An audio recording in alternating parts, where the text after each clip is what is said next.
Bonjour et bienvenue dans cet épisode de Jardin d'automne, le podcast où on prend le temps de semer des idées pour qu'elles puissent se développer. Bienvenue dans ce tout premier épisode du podcast Jardin d'automne. Je suis super contente d'être avec vous aujourd'hui parce que ce projet de podcast, c'est vraiment quelque chose qui compte pour moi. Je m'appelle Catherine, j'ai 21 ans et avec ce podcast, l'idée c'est vraiment de venir vous partager sur des thèmes qui me parlent et qui comptent pour moi. Pourquoi Jardin d'automne ?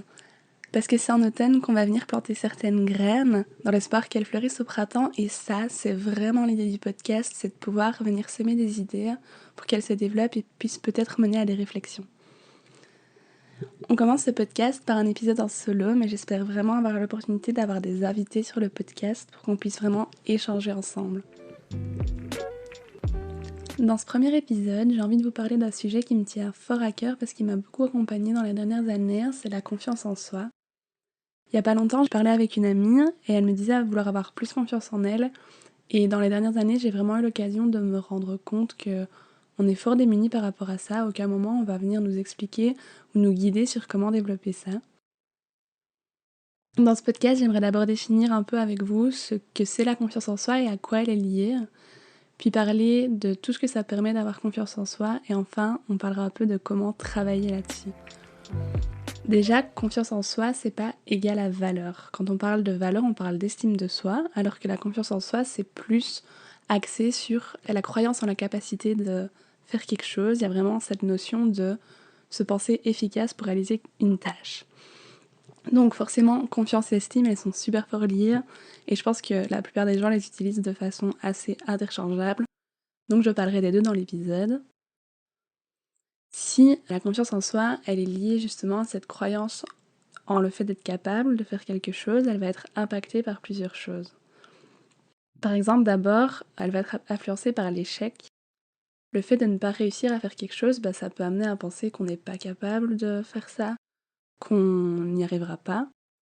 Et ça, on peut le retrouver à l'école, au boulot, dans les relations, dans le fait de communiquer. Il y a vraiment tout un tas de situations où on peut se retrouver en échec et ça va potentiellement venir impacter la confiance et l'image qu'on a de soi.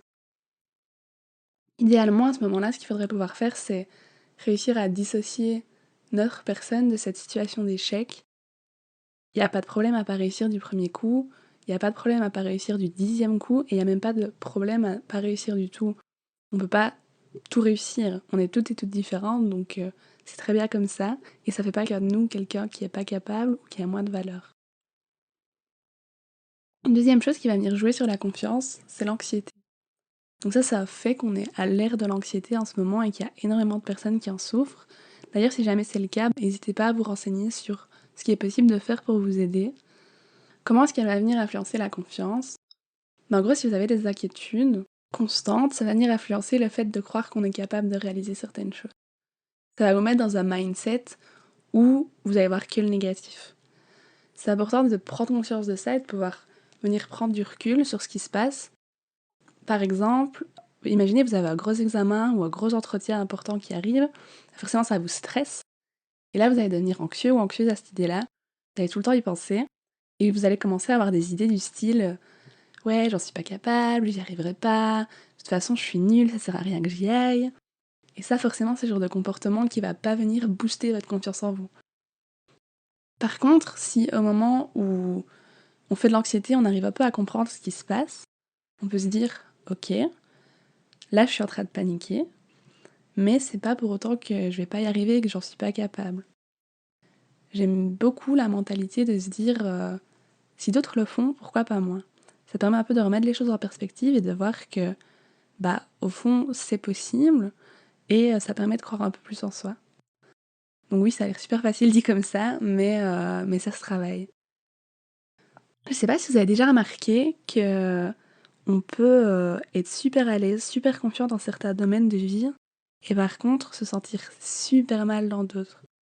Donc par exemple, vous êtes au boulot, vous savez ce que vous faites, vous savez que vous êtes bon dans ce que vous faites, vous êtes super confiant. Mais par contre, dans vos amitiés, vous vous sentez ultra mal à l'aise. Il y a certaines personnes qui font que vous marchez sur des œufs, vous avez l'impression que ils sont mieux que vous, que ce qu'ils disent, c'est mieux que vous. Et je pense qu'à ce niveau-là, il faut vraiment pouvoir d'abord repérer les endroits qui font qu'on se sent pas bien et pouvoir trouver le pourquoi de ça. Est-ce que c'est plutôt les personnes qui font qu'on se sent mal parce qu'elles sont pas agréables avec nous, elles nous descendent un peu? Est-ce que c'est plutôt nous qui nous comparons à elles et que ça fait qu'on se sent nul à côté? Faut vraiment voir la source du problème parce qu'alors ce sera pas la même solution. Si c'est vos relations qui sont mauvaises pour vous et qui vous font sentir mal, c'est différent que si vous vous faites sentir mal par rapport aux personnes. Ça change en fonction des lieux et des personnes, mais ça change aussi dans le temps. Il y a des jours où moi je vais me sentir super à l'aise avec moi, je me sens capable de tout faire, et puis il y a des jours, je me sens vraiment pas bien. Je me sens incapable de faire quoi que ce soit, même me lever du lit, c'est difficile. Et ça, franchement, c'est ok. C'est normal de pas être tout le temps au top à ce niveau-là, et faut juste faire gaffe à ce que ça n'arrive pas trop souvent, parce qu'alors il y a peut-être une sonnette d'alarme à tirer. Pour moi, un gros travail qu'il y a à faire, c'est au niveau de l'éducation et de la culture. Peut-être que vous avez été encouragé depuis tout petit à avoir super confiance en vous, qu'on a toujours valorisé vos idées, vos capacités, mais c'est pas le cas de tout le monde. Tout le monde n'a pas grandi avec quelqu'un qui lui disait qu'il était capable de faire ce qu'il voulait. Je trouve que la société dans laquelle nos grands-parents et parfois même nos parents à nous ont évolué, elle valorisait pas de la même façon le fait de croire en soi et d'être bien avec soi. Et c'est un peu à notre génération de mettre l'accent sur ce genre de choses pour qu'on puisse avoir beaucoup plus de personnes épanouies plus tard.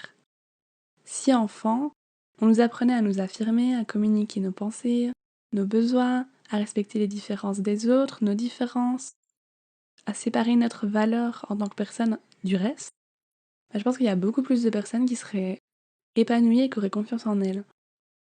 Parce qu'à partir du moment où on est convaincu de sa valeur et de sa légitimité d'être là, je trouve qu'on est beaucoup plus enclin à avoir confiance en soi et qu'on se sent beaucoup plus capable de faire des choses. Si on est persuadé que notre valeur en tant qu'être humain, elle ne réside pas dans la popularité, le poids sur la balance, la beauté, le nombre de kilomètres qu'on court, la réussite scolaire ou professionnelle, mais juste dans notre personne, on est vachement plus libre d'apprendre à s'aimer soi comme on est et puis de développer une meilleure confiance en nous. Mais pourquoi c'est important de travailler sur la confiance en soi? Qu'est-ce que ça va permettre? La confiance, elle permet plein de choses. Avoir confiance en soi, ça va permettre de mieux s'engager dans des activités. Forcément, si je me sens capable de faire quelque chose, je suis beaucoup plus enclin à le faire, à m'investir, à tenter de nouvelles choses, que si jamais je pars avec une mentalité de « je suis super nulle, j'y arriverai pas ». Ça va aussi venir impacter l'estime de soi. On en parlait tout à l'heure, mais en ayant confiance et en se sentant capable, on va essayer de faire des choses, et puis ça se passe bien. Ça vient renforcer le fait qu'on est capable, et puis ça vient aussi amener une image de soi beaucoup plus positive. Si je me dis que j'ai assez confiance en moi pour essayer de passer cet entretien d'embauche, et puis j'ai le job, après je vais être beaucoup plus à même de me dire ça s'est bien passé la dernière fois, j'en suis capable, je vais le faire. Et ça va permettre vraiment de venir renforcer l'image qu'on a de soi et de ce qu'on vaut. Et ça, le fait de renforcer l'estime de soi, en tant que personne, ça va permettre de poser nos limites et revendiquer nos droits. Parce que si on se sent capable et légitime, si on a confiance en nous, ce sera beaucoup plus facile de mettre le stop quand on juge ça nécessaire. Ce sera beaucoup plus facile pour nous de dire non lorsqu'il y a quelque chose qui rend inconfortable ou mal à l'aise. Si votre collègue il vous demande tous les week-ends de l'aider à déménager et que vous vous sentez pas confiant en vous dans cette relation-là, vous avez l'impression que la personne est mieux que vous, que son temps vaut plus que vous, voilà, que vous n'êtes pas à la hauteur par rapport à ça, vous allez peut-être vous dire son déménagement c'est important, puis moi mon week-end c'est pas fou ce que j'avais prévu au final. Puis bon, j'ai pas envie qu'il arrête de m'aimer moi ce collègue-là, et si jamais je lui dis non, il se passe quoi? Alors que si vous avez confiance en vous et que vous savez que là c'est votre limite, vous l'avez déjà été le week-end dernier, mais vous n'allez pas y retourner ce week-end parce que vous avez déjà prévu quelque chose. Si votre estime de vous et votre confiance en vous, elle est bonne, vous allez pouvoir lui dire « Écoute, j'entends ce que tu me demandes et que ça t'aiderait que je vienne ce week-end, mais c'est pas possible pour moi. » Avoir confiance, en fait, ça va légitimer ce que vous voulez pour vous plus que ce que les autres voudraient que vous fassiez. Et ça a à voir avec le fait que plus on a confiance en soi et moins on est sensible au jugement et au regard des autres et on est moins susceptible de s'y conformer. Donc forcément, ça change aussi la façon dont on communique et on est en relation. Parce que si j'ai confiance en moi, je vais sûrement être plus à l'aise dans mes relations, je vais que ce soit des relations amicales, amoureuses, professionnelles, familiales. Et je vais avoir forcément moins peur de m'exprimer. J'aurai la sensation que mes idées, elles ont de la valeur, que ce que je vais dire, c'est pertinent et ça vaut le coup d'être dit. Ça va être plus facile de communiquer quand quelque chose me dérange ou quand quelque chose est important pour moi. Ça va permettre en fait d'être plus libre et de se sentir à sa place. Ce que je trouve super important, c'est le fait que avoir confiance en soi, ça va permettre de sortir de sa zone de confort. À mes yeux, c'est un des trucs les plus importants à faire dans la vie parce que c'est une fois qu'on sort des chemins un peu connus, qu'on apprend vraiment sur soi, qu'on voit qu'on est capable, comment on réagit dans certaines situations auxquelles on pensait même pas pouvoir s'y trouver. Je trouve ça vraiment primordial d'essayer de nouvelles choses et ça va mettre en relation avec l'échec. C'est super important de se dire que le monde il va pas s'arrêter de tourner. J'ai envie d'essayer quelque chose, je le fais. Si ça marche pas, ça change pas qui je suis, ça change pas ma personne, ça change pas ma valeur, ça change pas le fait que je suis capable de faire d'autres projets. À partir du moment où vous vous sentez assez à l'aise avec vous pour accepter que il y a des choses qui vont se passer super bien, il y en a d'autres qui vont pas forcément marcher et que ça change rien, ben vous allez être beaucoup plus à même d'essayer des choses.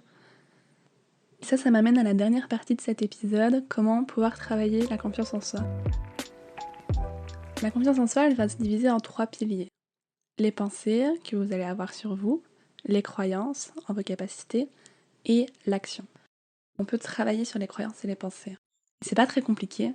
Ce qui se passe, c'est que d'abord, il faut pouvoir identifier les pensées. Donc, à chaque fois que vous rencontrez une pensée qui est automatique, qui est négative, ou vous vous dévalorisez, ou vous doutez de vous, ce qu'il faut faire, c'est d'abord la repérer, puis il va falloir venir la contrer. Il va falloir venir remplacer cette pensée-là qui est négative par une pensée positive.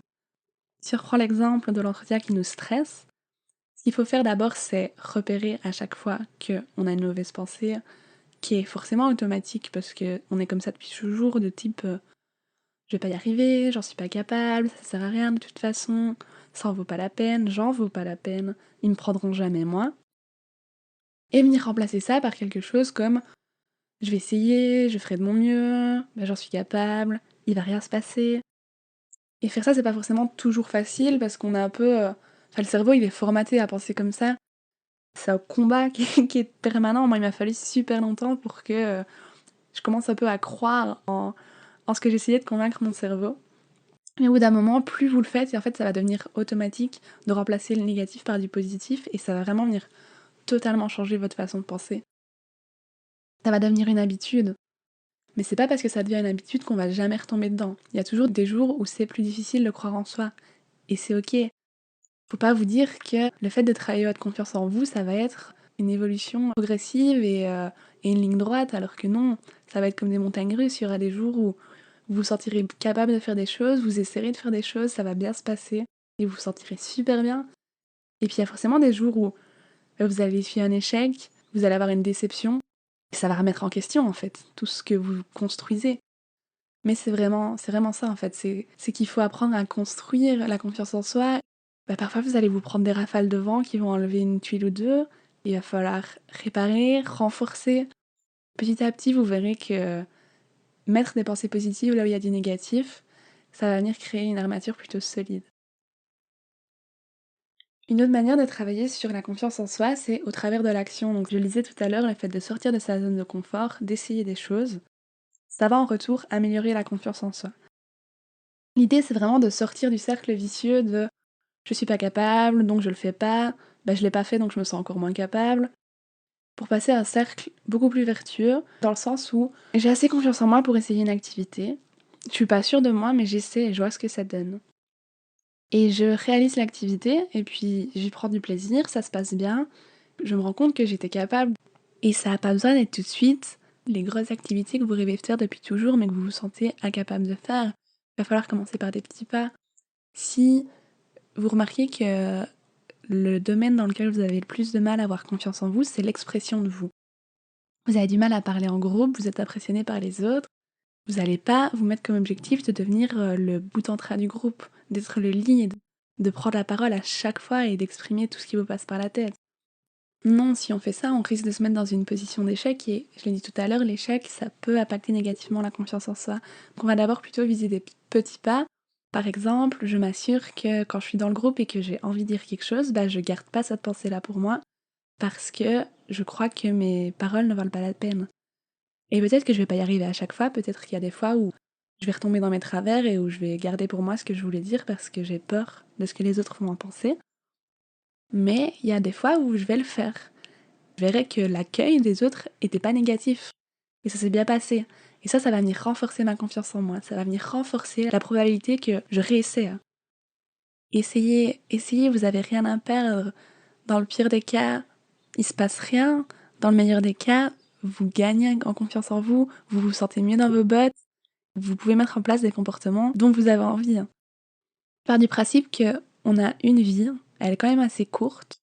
On va pas s'excuser d'être là, on va pas refuser de faire ce qu'on veut sous prétexte qu'on croit qu'on n'est pas capable alors qu'on l'est. Oui, c'est sûr, construire la confiance en soi, ça prend du temps, ça va pas se faire du jour au lendemain. On se réveille pas un matin en se disant waouh, ça y est, je m'aime, j'ai confiance en moi, je suis sûre de moi. Non, ça se passe pas comme ça. Mais c'est petit à petit faire des petits pas, devenir plus à l'aise dans des situations dans lesquelles vous l'étiez pas auparavant. C'est commencer à croire en vous et à vous faire confiance. Merci d'avoir écouté cet épisode du podcast, j'espère qu'il fera un bout de chemin avec vous. On se retrouve dans 15 jours pour un nouvel épisode et en attendant, n'hésitez pas à aller suivre le podcast sur Instagram @jardin d'automne et à y laisser vos retours. À bientôt!